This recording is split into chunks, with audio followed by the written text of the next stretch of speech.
again, Gandang Pachika Life! Andito na naman po tayo para magbigay po ng panibagong showbiz balita. Ngunit bago ko po simulan ang ating showbiz balita, gusto ko lamang po magbigay ng ilang update about Katden. Miss Catherine Bernardo namataan po na nasa Ivy Clinic. Alam naman po natin na sobrang pag-aalaga ni Miss Catherine sa kanyang sarili or sa kanyang katawan. Kaya madalas po siyang nakikita sa Ivy Clinic.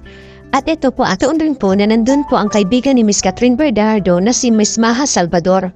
At syempre, tuwang-tuwa ang magkaibigan na sa muli nilang pagkikita. At take note po halos parehas po sila ng outfit that day. Samantala, wala pa rin pong update about kay Mr. Alden Richard na alam po natin na hanggang ngayon is nagdadalamhati pa po silang pamilya, ang pamilya Falcarson sa pagkawala po ng kanilang pinakamamahal na lolo. Pelikulang Hello Love Again ng Katden ipapalabas sa mga sinihan sa Indonesia sa January 17, 2025. Sa Indonesia naman ang maghahatid ang kilig sina Miss Alden Richard at Miss Catherine Bernardo sa pamamagitan ng kanilang blockbuster movie na Hello Love Again. Simula sa January 17, mapapanood sa mga sinihan sa Indonesia ang highest grossing Filipino film of all time. Maaari itong mapanood sa mga sumusunod na sinihan sa Indonesia. Number 1 po is sa Jakarta, Depok, Bogor, Tangerang, Bekasi, Bandung, Cirebon, Yogyakarta, Solo, Surabaya, Jember, Batam, Palembang.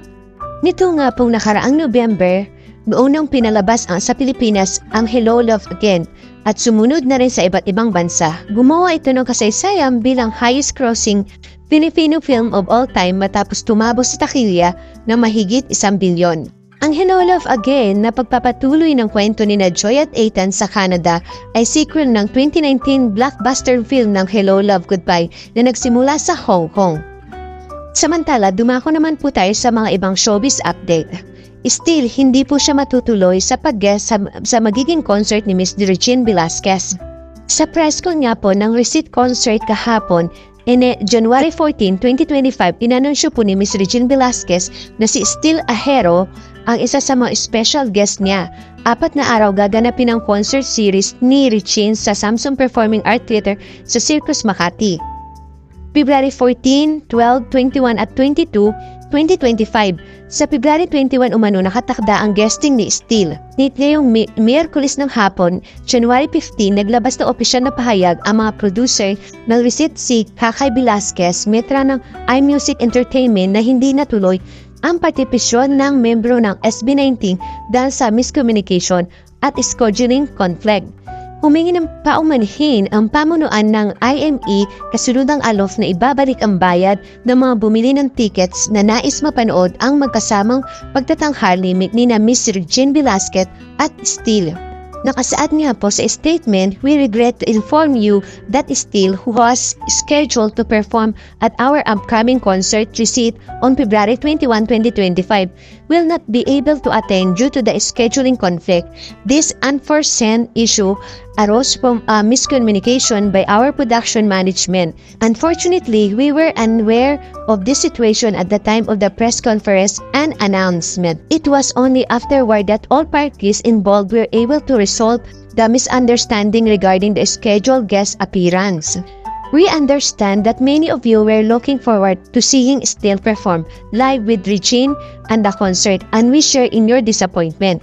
Please know that we are equally saddened by this unexpected change and sincerely apologize for any inconvenience it may cause.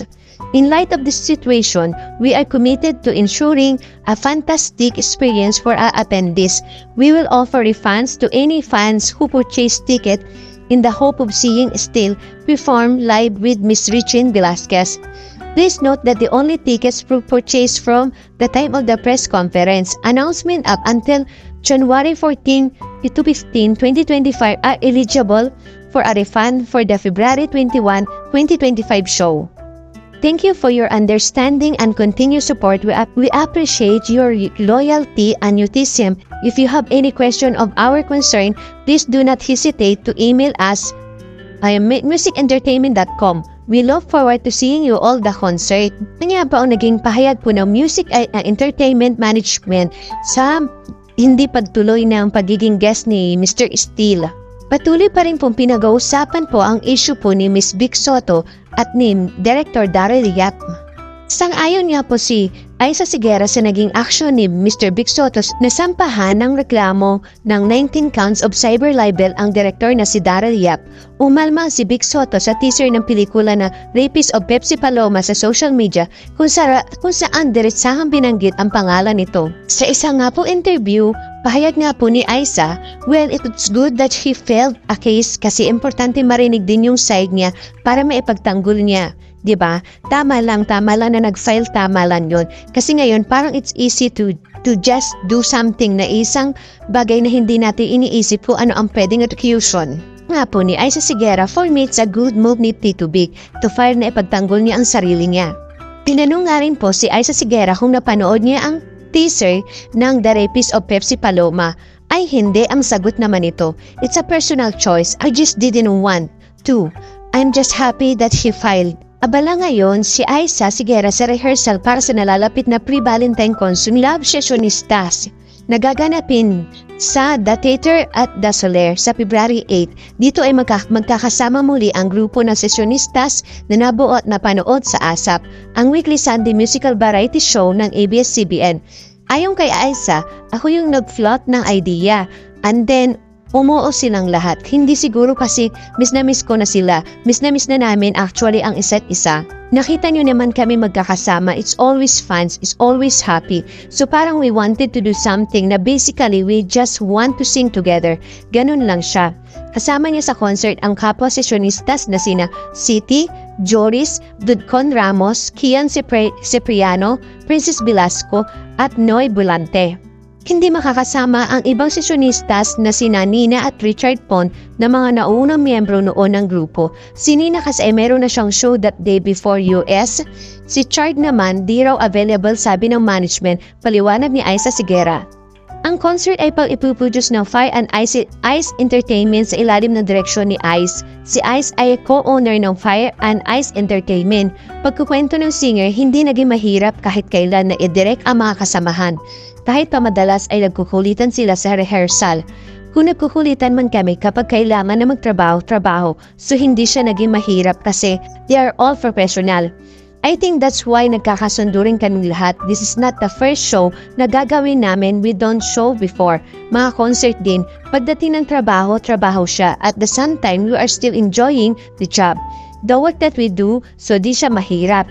Halos isang dekada na siya natigil ang sesyonistas. Sa kabila nito, ay napanatilian ng grupo ang matatag nilang pagkakaibigan at samahan. Dugtong pangalan ni Ice, siguro kasi we go beyond work. I really believe in relationship. I have a relationship with Joris, City, and everybody na goes beyond on what we do. Kumbaga, nagkakataon lang na nagiging masaya din kasi ang mga magkakaibigan kami, mas naging happy yung trabaho. Yun ang baseline namin, we're friends first, kumbaga. Kami yung tipo na magkakaibigan na hindi namin ilalaglag ang isa't isa. Kasi siguro maganda yung samahan namin kasi di siya ego-driving. Kung ano yung ikakabuti ng grupo, kung ano yung ikakabuti ng kanta, yun ang importante sa amin kaya siguro nagtagal. Dugtong pa nito, malaking bagay raw na magkakaibigan sila. Sabi pa nga nito, siguro we've seen each other grow before when the sessionistas started. We're all single. May mga nag-asawa na nagkaanak na we remain in Nandun kami sa birthday ng anak ng bawat isa sa kasal ng bawat isa kaya we've seen each other no broken-hearted. I remember I was broken-hearted noon. It was Joris I've been calling. Ganun siya. Di siya yung surface level friendship. It's deeper than that. Baliktano pa nga ni Miss Aiza Sigera nang magdesisyon ng ABS-CBN management na buwagin ang sesyonista ay nang hinayang siya. Pero masaya siya sa na ganoon man ang nangyari ay walang nagbago sa samahan nilang kapwa sesyonistas. Nanhinayang kasi alam ko we have a grow, of course siyempre it's always the decision of the management. But yun lang, kagaya na sinabi ni Kian kanina, di man lang kami nagkikita every Sunday, we all feel that we are still together. Hindi natapos dun sa di namin paglabas tuwing linggo yung grupo na mayroon kami. Sa April 4 ay may naka-schedule ding concert ang sesyonista sa The Theater of Soler Resort and Casino. Thank you for watching. Kung nagustuhan niyo po ang video ito, subscribe na sa Starlight Showbiz YouTube channel and please don't forget to hit the bell button for our latest updates.